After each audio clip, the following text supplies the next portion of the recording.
Welcome back, jumpers. Dave here from Crossrope. Excited to bring you another tutorial, and I'm going to be showing you the proper way to do single foot jumps today.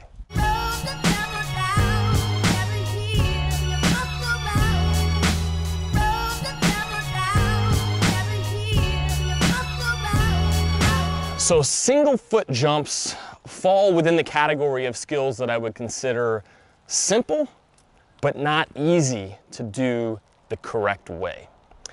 There are many benefits of single foot jumps, including enhancing your balance, improving your ankle strength, definitely strengthening your calf muscles and your calf endurance, and even depending on the nature of the jumping, the explosiveness and the strength of your lower leg. So there's a lot of good benefits from this. I would not recommend trying this too much until you are comfortable with the alternate foot step, because it is more stressful on your body, imparting that force repetitively on the same leg in comparison to the alternate foot step, which allows you to alternate between legs, taking a little bit of that stress. So this is a great exercise for strengthening, coordination, balance, all those things, but take it slow, take it easy, don't worry about doing too many jumps. By the way, if you have not checked out our jump rope fitness community, you can click the link below to join and get free access to a 30-day jump rope challenge. You can use any jump rope you want. I'd check it out, you got nothing to lose. And if you have not taken a look at our ropes yet, second link below, you'll get to see our whole selection and determine if there's something that might work for you and your fitness goals.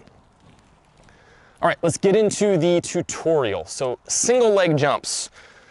Again, if you've watched some of my other tutorial videos, most of them I lay down the rope for the first step because it is important to get comfortable with the technique, if possible, prior to trying it with an actual jump rope. So as it sounds, you're going to be bounding repetitively on one leg. So first, make sure that you can actually balance on one leg. That's kind of step number one. Go ahead and lift your other leg up slightly. You can put your knee up here if you'd like, whatever is most comfortable to help you maintain that balance. Put your arms out to the side. And when you're jumping, this actually does help a little bit with the balance. It's not like having full width, which is walking a tight wire and giving you all that extra weight to help balance. But this is better than kind of having your arms narrow. So get into that proper position. Make sure that you feel comfortable balancing on one foot. Feel comfortable balancing on the other foot. Once you've got that balance drilled down, go ahead and step back on the initial foot and just kind of lightly start bounding in place with your foot barely coming off the ground. Doesn't need to come off that much. Very slight knee flexion. Maintain that tall upright posture. Switch legs. Try to stay roughly in the same place on the ground. So again, you may be in a situation where you actually have a hard time balancing on one foot, and so when you go to transition to the single leg bound, you're jumping all over the place, which isn't bad in and of itself. You can do that, but you want to be in control of it. You don't want to be switching that foot position because you have no control of your balance.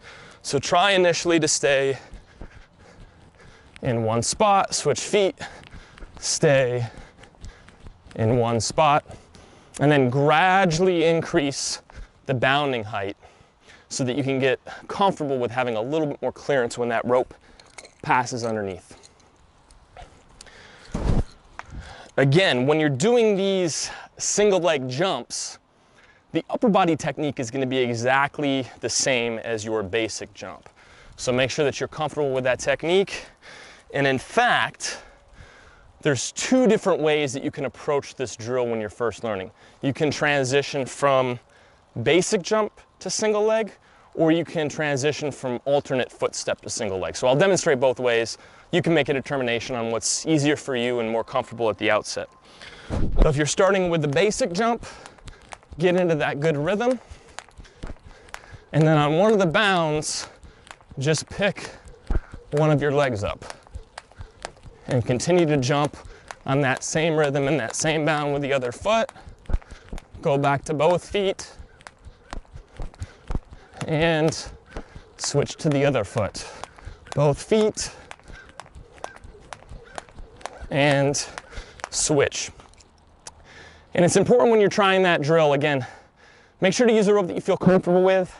I like to use something that's a little bit lighter than for some of the other skills, just because you're not bounding quite as high, or it's difficult to bound quite as high with one leg. And so you do want to move the rope at a little bit of a faster initial pace, or you might find that it's getting caught underneath your foot when you're jumping if you're not getting enough bounding height.